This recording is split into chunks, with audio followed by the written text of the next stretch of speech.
இந்த செய்தியை உங்களுக்காக வழங்குவது euro group Malaysia.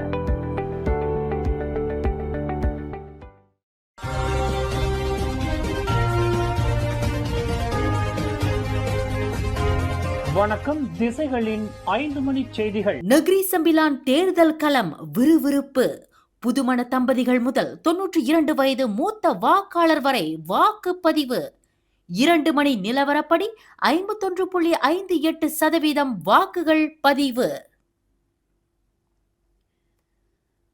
16வது Negeri Sembilan மாநில தேர்தலில் இன்று பிற்பகல் 2 மணி நிலவரப்படி 51.58% வாக்குகள் பதிவாகியுள்ளதாக தேர்தல் ஆணையம் அறிவித்துள்ளது. இது கடந்த 2023ஆம் ஆண்டு மாநில தேர்தலில் இதே நேரத்தில் பதிவான 48.82% விட அதிகமாகும். இன்று காலை முதல் அனைத்து தரப்பு வாக்காளர்களும் ஆர்வமுடன் வாக்களித்து வருகின்றனர். திருமண நாளிலேயே வாக்குச்சாவடிக்கு வந்த புதுமண தம்பதிகளும் 92 வயதிலும் ஜனநாயக கடமையை நிறைவேற்றிய மூத்த வாக்காளரும் அனைவரின் கவனத்தையும் ஈர்த்தனர். இந்நிலையில் வாக்கு நிலவரம் குறித்து தேர்தல் ஆணையம் வெளியிட்டுள்ள தகவலின்படி ஸ்ரீமனாந்தி தொகுதியானது 57.6% வாக்குகள் பதிவாகி முன்னிலை வகிக்கிறது. அதைத் தொடர்ந்து சினாலிங் தொகுதியில் 57.2% வாக்குகளும், கோத்தா தொகுதியில் 56.9% வாக்குகளும் பதிவாகியுள்ளன. அதே வேளையில் லோவா தொகுதியில் 44.6% வாக்குகளும், லூக்குட் தொகுதியில் 45.4% வாக்குகளும் மற்றும் மம்பாவ் தொகுதியில் 46.1% வாக்குகளும் பதிவாகியுள்ளன. மாநிலத்தின் 36 சட்டமன்ற தொகுதிகளிலும் வாக்குப்பதிவு மாலை 6 மணி வரை நடைபெறுகிறது. இந்த தேர்தலில் மொத்தம் 8,89,490 பதிவு செய்யப்பட்ட வாக்காளர்கள் வாக்களிக்க தகுதி பெற்றுள்ளனர். கடந்த ஜூன் 5ஆம் தேதி மாநில சட்டமன்றம் கலைக்கப்பட்டதை தொடர்ந்து இந்த தேர்தல் முன்னதாகவே நடத்தப்படுகின்றது. கடந்த 2023ஆம் ஆண்டு மாநில தேர்தலில் பக்காத்தான் ஹராப்பான் பரிசான் நேஷனல் கூட்டணி இணைந்து 36 தொகுதிகளில் 31 இடங்களை கைப்பற்றி ஆட்சி அமைத்தது. இம்முறை பக்காத்தான் ஹராப்பான் அனைத்து 36 தொகுதிகளிலும் தனித்து போட்டியிடுகிறது. பரிசான் நேஷனல் கூட்டணியானது பாஸ் தலைமையிலான பரிகாத்தான் நேஷனல் கூட்டணியுடன் தேர்தல் ஒப்பந்தம் செய்து 25 தொகுதிகளில் போட்டியிடுகிறது. மீதமுள்ள 11 தொகுதிகளில் பாஸ் களம் இறங்கியுள்ளது. அதேவேளையில் பரிகாத்தான் நேஷனல் கூட்டணியில் இடம்பெற்றுள்ள பர்சாத்து தனது சொந்த சின்னத்தில் 24 வேட்பாளர்களை தனியாக நிறுத்தியுள்ளது குறிப்பிடத்தக்கது. இந்நிலையில் அதிகாரப்பூர்வ தேர்தல் முடிவுகள் இன்று இரவு வெளியாகும் என தேர்தல் ஆணையம் அறிவித்துள்ளது.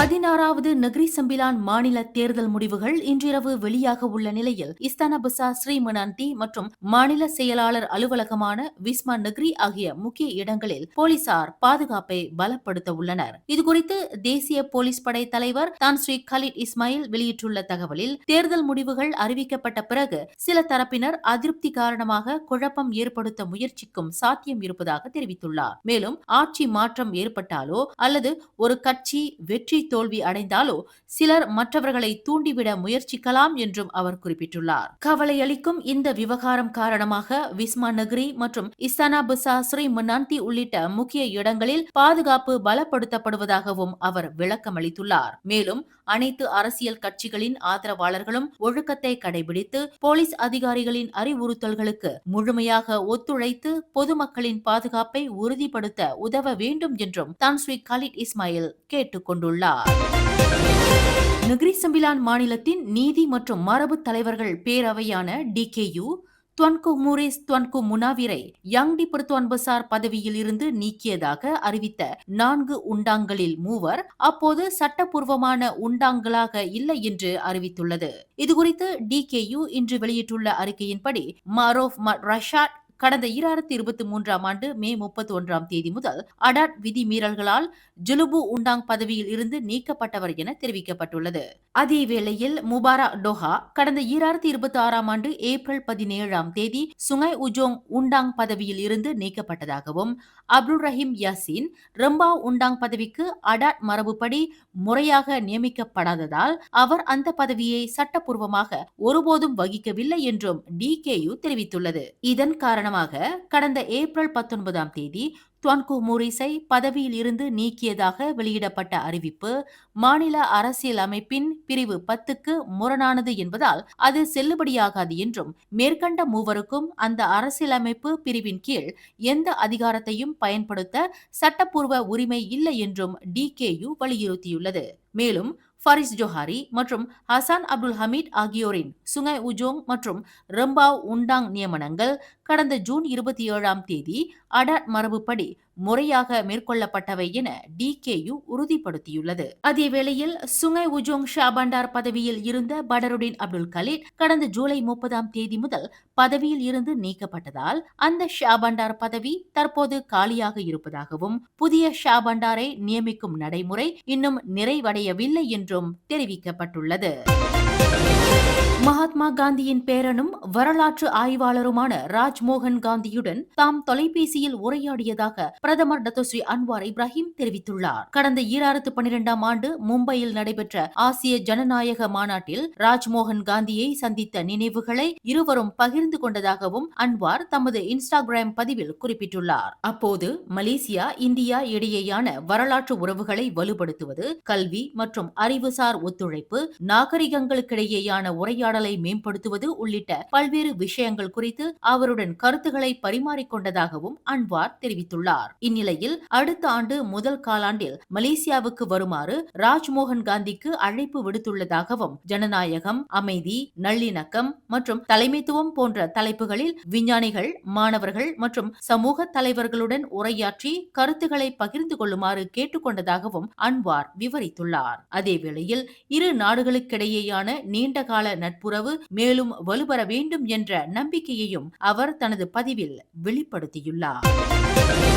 இந்தோனேசியாவில் போதைப்பொருள் கடத்த முயன்றதாக கூறப்படும் குற்றச்சாட்டில் மலேசிய விமானி ஒருவர் கைது செய்யப்பட்டதை தொடர்ந்து நாட்டின் விமான நிலைய நுழைவு மையங்களில் அமல்படுத்தப்பட்டுள்ள பாதுகாப்பு நடைமுறைகளை மறு ஆய்வு செய்ய வேண்டும் என அதிகாரிகளுக்கு வலியுறுத்தப்பட்டுள்ளது. விமான பணியாளர்களுக்கு வழங்கப்படும் தனிப்பட்ட நுழைவு பாதைகள் மற்றும் சாதாரண பயணிகளுக்கான சோதனை நடைமுறைகளில் உள்ள வேறுபாடுகளை குற்ற கும்பல்கள் பயன்படுத்துகிறார்களா என்பது குறித்து விரிவான விசாரணை நடத்தப்பட வேண்டும் என்று குற்றவியல் நிபுணர் ஷவுல் அமீத் அப்துல் ரஹீம் உத்தரவிட்டுள்ளார். மேலும் விமான பணியாளர்கள் போன்ற தொழில்முறை நபர்களை போதைப்பொருள் கடத்தல் நடவடிக்கைகளில் பயன்படுத்தும் குற்ற கும்பல்களின் நடவடிக்கைகள் மிகவும் கவலை அளிப்பதாகவும் ஷவுல் அமீத் தெரிவித்துள்ளார். தற்போது கைது செய்யப்பட்டுள்ள மலேசிய விமானியின் கடத்தல் முயற்சி தனிநபரின் குற்றச் செயலாக அல்லாமல் விமான நிலையங்களின் பாதுகாப்பான நிலையான செயல்முறை, விமான நிறுவன ஊழியர்களின் கண்காணிப்பு முறை மற்றும் சட்ட அமலாக்க அமைப்புகளுக்கிடையேயான உளவு தகவல் பரிமாற்றத்தை முழுமையாக மறு ஆய்வு செய்ய வேண்டிய அவசியத்தை இந்த சம்பவம் எடுத்துக்காட்டுவதாக அவர் விவரித்துள்ளார். சுகாதார அமைச்சில் எந்தவித பணியிட மாற்றமும் இல்லாமல் 13,000க்கும் மேற்பட்ட புதிய பணியிடங்களை உருவாக்க பொதுச் சேவைத்துறை வழங்கிய ஒப்புதலை செனட்டர் டாக்டர் ரா லிங்கேஸ்வரன் வரவேற்றுள்ளார். ஆண்டுக்கு 1.25 பில்லியன் ரிங்கிட் நிதி செலவில் உருவாக்கப்படவுள்ள இந்த புதிய பணியிடங்கள் நாட்டின் பொது சுகாதார அமைப்பை மேலும் வலுப்படுத்தும் முக்கியமான நடவடிக்கையாகும் என்று அவர் தெரிவித்துள்ளார். ஒரு மருத்துவராகவும் நாடாளுமன்ற உறுப்பினராகவும் நீண்ட காலமாக நிலவி வரும் பணியாளர் பற்றாக்குறை சுகாதாரத்துறையினர் எதிர்கொள்ளும் சவால்களை தாம் நேரடியாக அறிந்திருப்பதாகவும் லிங்கேஸ்வரன் தெரிவித்துள்ளார். இந்நிலையில் இந்த புதிய பணியிடங்கள் அவர்களின் பணிச்சுமையை குறைப்பதோடு மட்டுமல்லாமல் பொதுமக்களுக்கு சுகாதார சேவைகள் விரைவாக கிடைக்கவும் உதவும் என இன்று வெளியிட்டுள்ள அறிக்கையில் லிங்கேஸ்வரன் குறிப்பிட்டுள்ளார். பினாங்கு மாநிலம் புகிட் மர்தாஜாம் பகுதியில் கடந்த வியாழக்கிழமை மேற்கொள்ளப்பட்ட 2 தனித்தனி சோதனை நடவடிக்கைகளில் போதைப்பொருள் கடத்தல் கும்பலுடன் தொடர்புடையதாக சந்தேகிக்கப்படும் பெண் உட்பட 3 கைது செய்யப்பட்டனர். இதுகுறித்து சிப்ராங்பராய் தெங்கா மாவட்ட போலீஸ் தலைவர் நிக் அமினுடின் ராஜா அப்துல்லா வெளியிட்டுள்ள தகவலில் தமான் கமிலாங் இண்டா பகுதியில் உள்ள வீட்டில் நடத்தப்பட்ட முதல் சோதனையில் 47 வயதுடைய ஆண் மற்றும் பெண் ஒருவர் கைது செய்யப்பட்டதாக தெரிவித்துள்ளார். அந்த வீட்டில் மேற்கொள்ளப்பட்ட சோதனையில் ஹெரோயின், மெத்தாபெத்தமின், கஞ்சா உள்ளிட்ட போதைப் பொருட்களும் அவற்றை பொதி செய்து விநியோகிக்க பயன்படுத்தப்பட்டதாக நம்பப்படும் உபகரணங்களும் கைப்பற்றப்பட்டன. மேலும் சமையலறை அலமாரியில் இருந்து எஃகு பெட்டிக்குள் 2 புகை குண்டுகளும் கண்டுபிடிக்கப்பட்டதாக அவர் தெரிவித்துள்ளார். மேலும் செய்திகளை தெரிந்து கொள்ள கீழே இருக்கும் பெல் பட்டனை அழுத்துங்கள். உங்கள் மகிழ்ச்சியை வெளிப்படுத்த லைக் மற்றும் ஷேர் செய்யுங்கள். தொடர்ந்து திசைகளோடு இணைந்திருக்க சப்ஸ்கிரைப் செய்யுங்கள்.